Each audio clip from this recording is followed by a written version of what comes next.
A couple weeks ago, I had a long car ride coming back from North Georgia, and obviously a 12-hour car ride, you have some time to do some reflecting. And I realized as I took stock of the past several years that that very weekend, 6 years prior, was my official visit to Michigan State as a recruit. And it really hit me that that weekend really started what I've embarked on now for the last 5-6 years. You know, now I'm a decorated recruit, 2-star recruit, probably out of Holland, Michigan, small school. So finished my senior year of high school, and I show up really as early as I can because I know the uphill battle I have. But I showed up in June, just as most freshmen do, a little bit earlier, to start getting acclimated to the school and to the team and to the workouts. So I remember I show up to the weight room. I'm scared out of my mind. I'm skinny. I started looking around at these big, strong guys who are 22-year-old grown men. I'm 18 years old, and I'm thinking, boy, I don't know if I belong here. And a player walks up to me. I knew his name because I watched the Spartans on TV. He was a well-known player, 5th-year senior. He walks up to me and he says, "Why are you here?" And I said, I don't know. I don't even remember what I told him. I probably just mumbled. And he said, "If I were you, Kirk, I'm waiting till the last possible day I have to show up, which is the first day of training camp, and that's when I'm showing up." He said, "Because once they have you here, they own you." He said, "I wouldn't be here. If I were you, I'd just go home." He goes, I don't know why you're here. This is ridiculous." I think there's a label for people like that who say that kind of thing to you, and I call them a VDP, a very draining person. Perhaps you know the type. They leave you in worse shape than they find you. They have a way of kind of sucking the life right out of you. You know, they can be negative, complaining, pessimistic, and that's what happened in that moment. Well, then in the middle of the workout, another guy came up to me, and he said these words to me. I'll never forget it. He says, "Kirk, I heard what he said to you. Don't listen to him. It's tremendous that you're here.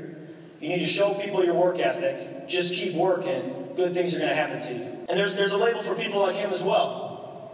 It's a VIP, a very important person. There's another I word other than important that I think you could use, that investment. A very invested person. He's invested in other people. These are the people in our lives who breathe life into us, who leave us better than they found us. Positive. They're encouragers. They're helpful. They're optimistic. They make a deposit in other people. That guy's name was Justin Kershaw. I don't know if you know Justin, but I fast forward from my first workout then to the first day of training camp. I'm a freshman, and I go out there. I have no idea what's going on. I remember walking off the field, my head down, thinking, "Oh man, I hope college sounds good right now. I should probably just transfer back to Hope College." And I remember, sure enough, Justin walks up behind me, he puts his arm around me, and he said, "How'd it go? How'd the first practice go?" With a genuine interest in my answer. And I said, "Not too well, Justin. I'm pretty clueless out there. The game's fast." And he goes, "Oh, don't worry about that." He said, "We were all talking on defense when we were watching you in there, and we thought, this guy's pretty good. He could be a player someday. Just keep working. In time it'll come, but no doubt we think you got what it takes to be a player here someday."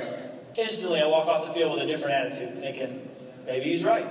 Maybe in time I could be a player here someday. And that's a VIP, an invested person. Now let me fast forward 4 years. It's August of 2011. It's the start of my final season as a Spartan. And Coach D asks every senior in training camp to stand in front of the team and give a senior talk. He gives us a general outline to follow. And one of the questions that's asked or posed to us is, what does playing at MSU mean to you? And I started to think about all the challenges I had faced over those 4 years leading up to my fifth and final season at Michigan State. My greatest challenge had been one of character, the development of my own character. See, through my 4 years on and off the field, I had come to see one of the main differences between men and boys. I felt like I came to Michigan State as a boy. I felt like I left Michigan State as a man. You see, men make decisions based on what is right. Boys make decisions based on what feels right. And I face this decision every day in college. Should I do what feels right? Should I do what is right? It'd be so much easier to simply just think about myself and my job on this team than it would be to try to help others and enable others to play at a high level. It'd be so much easier to just do my own thing than it would be to reach out and try to have an impact on other teammates. Do what feels right, do what is right. Countless times I've been at this crossroad. In each case, doing what is right is a matter of character. This became the focus of my talk that night, that senior talk. I told my teammates, and specifically those who were coming up behind me, I said, your character will be tested here. Operating with character will be your greatest challenge. You'll find out what you're made of. You'll find out who you really are. You'll face choices. You can simply do what feels right, which is what most guys are going to do, or you can do what is right. My message was simple. Your success on and off the field will be a matter of character.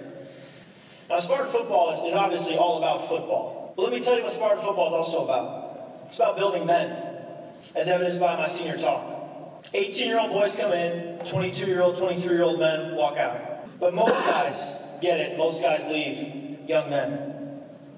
Can I tell you something about Coach D? He wants to win football games, championships to be specific, and he's already got one of those. But he wants to do more than that. He wants to build men. I remember it was told to me that when Coach Dantonio was a position coach at Michigan State in the late 90s, and he had been here a few years, he met with one of the team chaplains at the time, and he had communicated to the team chaplain that he wanted an opportunity to impact more young people. And the chaplain challenged for him to pray that consistently, to impact more young people. I thought it was interesting when that story was communicated to me that Coach D didn't tell the chaplain that he wanted to be a head coach, or that he wanted a higher salary, or that he wanted to have his name in the paper more. He said, I want to impact young people.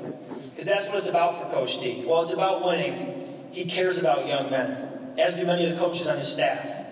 See, Coach D and his staff become VIPs, very important people, very invested people, to many of the young men they lead. Coach D became this. He would challenge them to become men. He was a VIP in their life and in mine.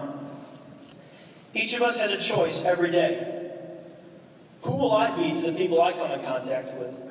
Will I be a Justin Kershaw? Or will I be a VDP, a drain, complaining, negative, pessimistic? Or will I just be another person, another guy, another pal, not one way or the other, just kind of floating through with little impact? Or will I be a VIP, someone who breathes life into the soul of another? Will you make deposits on other people as you and they travel through life? I want to encourage you, challenge you to be a VIP to the people in your life, your family members, the people you work with, your friends.